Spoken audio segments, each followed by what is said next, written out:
est-ce que tu reprends un peu comme c'était fait puisque ben, ça marchait, puisque tu as dit que c'était des entreprises profitables, Mhm. et après tu amènes petit à petit ta stratégie, ou alors est-ce que non, quand tu rachètes une société, tu dis ok, voilà ce que j'ai analysé et il va falloir qu'on change ça, ça, ça, ça, ça.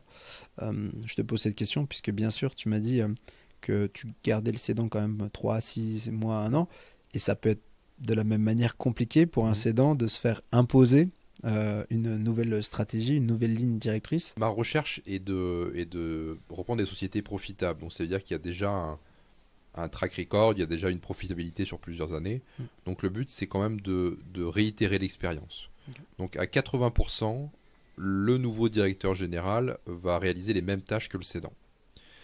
Et à 20%, il y a des optimisations à faire. Ça peut être en effet l'augmentation des prix clients, par exemple. Ça, c'est un bon levier pour tout de suite gagner en rentabilité. Mm. Ça peut être raccourcir les délais de paiement client, allonger les délais de paiement fournisseurs pour avoir plus de cash flow. Enfin, ce sont des systèmes, des techniques comptables et pratiques qui seront à appliquer, mais sans grande difficulté pour lui. Voilà. Ok.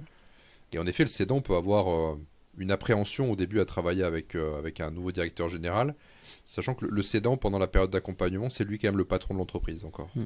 Le nouveau directeur général est plus en mode apprentissage, Mm. où il va surtout écouter et suivre Ok, ok.